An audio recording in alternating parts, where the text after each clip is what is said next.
할렐루야. 여러분 진정 반갑습니다. 얼굴을 직접 대면하고 뵙지를 못하지만 이 말씀 안에서 교제하며 하나가 된다는 것, 살면서 가장 행복한 것 같습니다. 오늘은 마틴 루터와 칼빈이라고 하는 우리 믿음의 선배의 얘기를 하면서 오늘 주신 말씀을 나눕니다. 마틴 루터는 1483년에 태어나서 1540년 63세 일기로 하나님의 품으로 갔습니다. 1517년 10월 31일 34살 때 비텐베르그 대학 정문 게시판에 95개 조항을 내겁니다. 이 95개 조항은 당시 라틴어로 쓰여져 있기 때문에 일반 사람들은 읽을 수가 없었습니다. 다만 학문적인 토론을 위해 95개 조항을 라틴어로 기록해서 거기다 게시판처럼 붙여놨는데, 그게 마틴 루터도 전혀 생각지 못한 본의 아니게 독일어로 번역이 되어 그 당시 인쇄술이 있었던 그 인쇄술을 이용하여 독일 전역에 퍼지게 됨으로 말미암아 큰 파문을 일으키게 된 것입니다. 그러므로 마틴 루터는 종교 개혁에는 이런 생각이 꿈에도 없었던 사람입니다. 본의 아니게 인쇄의 발달로 전 독일에 독일어로 번역된 이 90억의 조항이 번짐으로 말미암아 이단으로 기소되어 파문을 당함으로 말미암아 본의 아니게 후세 사람들이 그를 종교개혁의 시초자로 보는 것뿐이라고 저는 생각이 듭니다. 그런데 그러한 90억의 조항을 통해서 이단으로 파문을 당해놓고도 그는 그 자신의 과거를 생각지 못하고 수많은 사람들을 이단으로 몰고 가서 처형했습니다. 이런 것을 보면서 이것이 바로 인간의 한계요, 옳고 그름의 이원론의 한계요, 역사의 아이러니칼이 아닌가 생각을 합니다. 그리고 마틴 루터보다 조금 늦게 태어난 존 칼빈은 1509년에 태어나서 1564년에 55세 일기로 하나님의 품으로 돌아갑니다. 전 세계 기독교의 기본 교리인 기독교 교리 강요를 1536년 라틴어로 27살에 저술해서 1560년까지 조금씩 수정을 해가면서 최종판을 완성해냈습니다. 이것을 보면서 좀 더 젊은 어린 청년 시절에 이 기독교 교리 강요를 쓰지 않고 만약에 말년에 인생의 모든 파란만장한 인생을 겪고 하나님의 인도의 막바지에 만약에 기독교 교리 강요를 책을 썼다면 어떻게 되었을까 하는 생각을 끊임없이 해봅니다. 그는 31살인 1540년 친구들의 권위로, 환경적인 여러 가지 원인이 분명히 있습니다. 그래서 제대로 된 결혼을 하지 못하고 있는 차에 친구의 권위로 두 아이가 있는 가부와 결혼했습니다. 그 당시 천재라고 이름났던 칼빈이 결국 가부와 결혼합니다. 그러나 부인이 결혼 후 9년 만에 사망을 하죠. 그리고 그가 낳은 아들도 낳은 지 2주 만에 사망을 한 엄청난 가족사의 고통을 경험하면서 그의 신앙 여정이 하나님으로부터 연단을 받고 테스트를 받고 성장해 나갑니다. 그러나 활동이 이름이 알려지고 권위가 생기면서 활동이 편해지기 시작한 1555년부터 죽기 15년가량 정도 그는 관절염과 신장염과 결석과 통풍과 다음으로 심한 고통을 겪으면서 15년의 세월을 겪다가 하나님 품으로 갑니다. 밥도 겨우 하루 한 끼 이상을 먹지 못하는 관계로 겨우 연명하기 위해서 한 끼를 먹으면서 살았습니다. 그렇게 온갖 남이 겪지 못할 온갖 고통을 온몸으로 살아간 칼빈, 그는 그의 기독교 교리 강요라는 그의 젊어서 쓰기 시작한 그 책을 근거로 수많은 사람을 이단으로 몰고 가 죽이고 말았습니다. 칼빈의 그 권위는 결국 그의 힘이 되고 자기의 힘이 되어서 13명을 겉으로 드러난 사람만 13명을 교수형으로, 10명을 참수형으로, 35명을 이단이라는 명목으로 기독교 교리 강요에 나타난 거기에 맞지 않는다고 화형으로 죽이고 말았습니다. 너무나 끔찍한 일 아닙니까? 자신의 신학적 신념을 위해 누군가를 죽인다고 하는 것은 하나님조차도 함부로 내리기 힘든 결정을 그는 막 휘두르고 말았습니다. 예수님은 자신과 다른 생각과 가치를 가진 사람들을 죽이기 위해 이 땅에 온 하나님이 아니었습니다. 다시 한번 말씀드립니다. 만일 그런 부인의 일찍 사망과 아들의 죽음과 자신의 육신의 고통의 질병으로 인해서 그 험한 생을 살아왔던 칼빈이 만약에 기독교 강요를 20대 쓰지 않고 마지막 말년을 냅두고 만약에 그 글을 썼다면 어떻게 되었을까? 그래도 많은 사람을 그렇게 이단으로 몰고 가 죽였을까? 사랑하는 여러분, 우리는 칼빈에서 벗어나야 합니다. 마틴 루터에서 벗어나야 합니다. 왜 못 벗어나고 있습니까? 루터도 아마 칼빈의 기독교 교리 강요를 읽었을 것입니다. 루터의 나이 53세 때 칼빈이 저수를 했으니까요. 이 두 사람의 치열한 신학적 논쟁은 너무나 유명합니다. 왜 논쟁했습니까? 서로 한 하나님을 믿었기에 다른 겁니다. 각자 다르게 자기의 하나님을 믿었기 때문입니다. 그러나 하나님에게 이것은 아무런 의미가 없는 것인데도 불구하고 우리는 가장 큰 의미를 두고 칼빈을, 루터를 그렇게 존경하고 그의 신학적인 교리들을 믿으려고 합니다. 그래서 루터교가 갈라졌고 침례교로 갈라졌고 장르교로 갈라졌고 성결교로 갈라졌고 그 신학을 만든, 교리를 만든 그들을 신뢰한 결과 무엇입니까? 갈라지고 분쟁하는 것밖에 없습니다. 그렇다면 우리는 왜 거기에 묶여 있어야 합니까? 혹자는 말합니다. 그래도 그들이 그렇게 기독교 교리 강요인이 다양한 신학을 만들어놨기 때문에 이단에 빠지지 않고 하나님을 제대로 믿을 수 있을 것 아니냐? 아니요.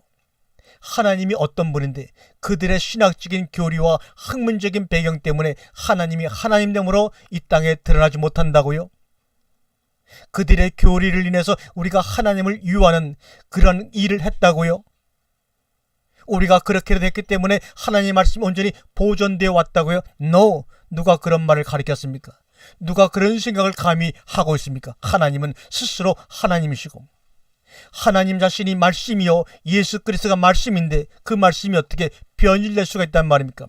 변질된 눈으로 보고 싶으니까 그렇게 보호하려고 하는 것 아닙니까? 나오세요.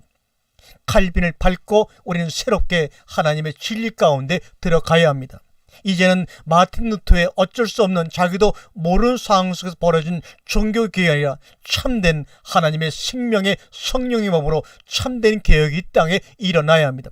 그 일을 위해 제가 쓰임받기를 원하고 이 말씀을 듣는 여러분들이 함께 쓰임받기를 원합니다. 우리가 하나가 되면 분명히 그 일은 일어나고야 말 것입니다.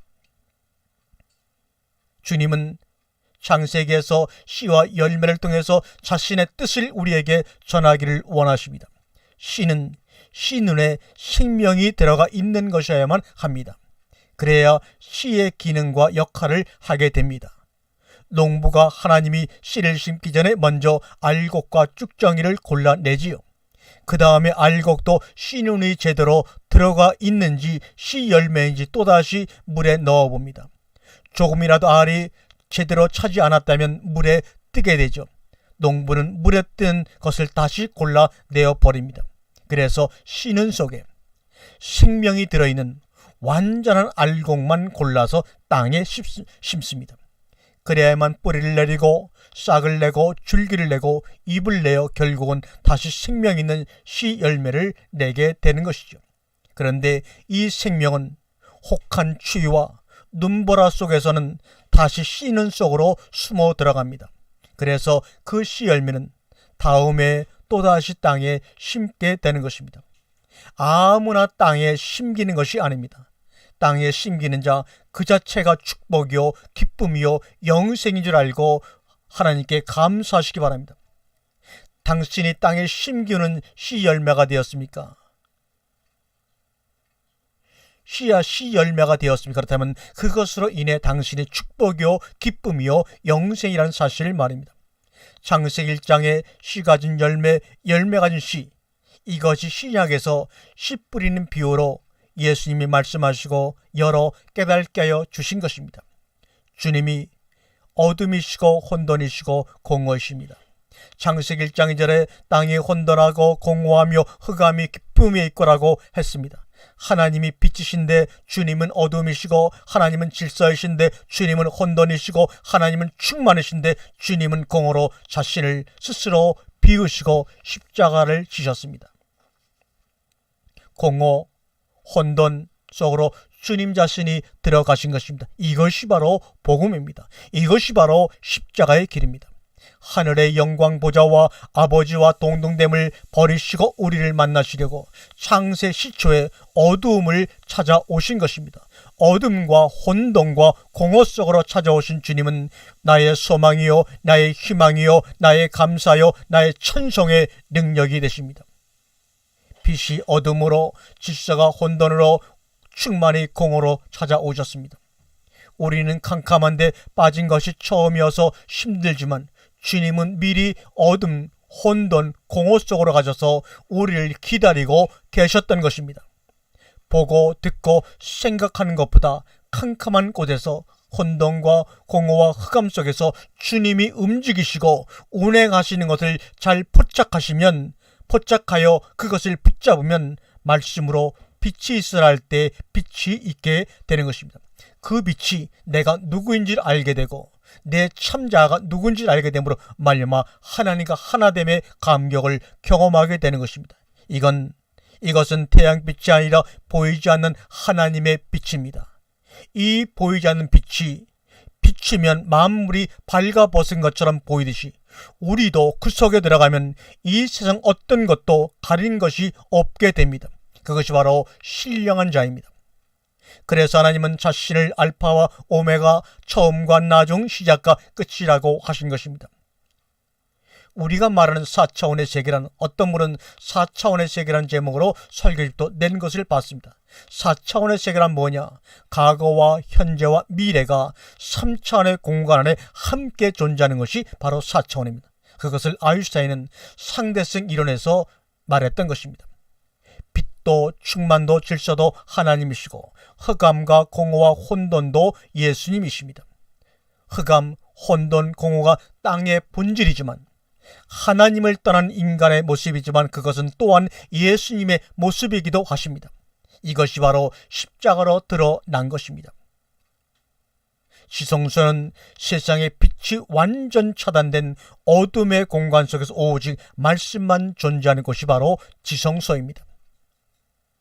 마당의 뜰은 번제단과 물두멍의 존재입니다. 피 묻은 손을 씻고 예수의 피를 힘입어 우리는 2단계로 나아가죠. 거기는 떡상 만나가 있고 향단 기도가 있고 일곱촛대 빛이 있습니다. 성령의 조명으로 우리는 가린 시장을 뚫고 지성소 말씀 안에 나아가 그 말씀과 하나가 됩니다. 우리를 지성소로 나아가 말씀 안에 하나가 되도록 하기 위해 예수님이 스스로 자신의 몸을 찢음으로 말미암아 가려져 있던 휘장을 둘로 나누어 버립니다. 그런데 현대 기독교인들은 의 신앙은 1단계 뜰 마당만 밟으면서 피 묻은 손을 통해서 예수의 피를 심유보라고 하면서 다시 마당을 나가는 꼴입니다. 그래서 이사야 1장에는 너희들은 내 마당만 밟고 왔다 갔다 하는 자들이라고 말하지 않습니까? 1단계에서 조금 나간 자들이 2단계에서 만족하고 그것이 전부인 줄 아는 자들입니다. 이들이 바로 은사자들입니다. 사역자들입니다. 능력자들입니다. 그러나 주님은 그런 자들을 향하여 나는 너희를 모른다고 하십니다. 너희는 나와 상관이 없다고 말씀하십니다. 1단계와 2단계까지는 예수의 십자가와 아무 상관이 없음을 알아야 합니다. 예수의 십자가를 통해서 하늘의 시장이 둘러 쪼개짐으로 말미암아 지성소에 들어가서 하나님의 말씀과 하나 된 자들만 주님이 안다고 말씀하시는 겁니다. 3단계에서 예수의 몸이 이 시장이 둘러 갈라진 그 예수의 십자가의 죽음 속에 내가 함께 죽음으로 말미암아 이 안에 충만, 질서, 빛과 흑암, 혼돈과 공허가 같은 모습, 다른 단어로 우리에게 보여지고 경험되어지게 되는 것입니다. 아멘.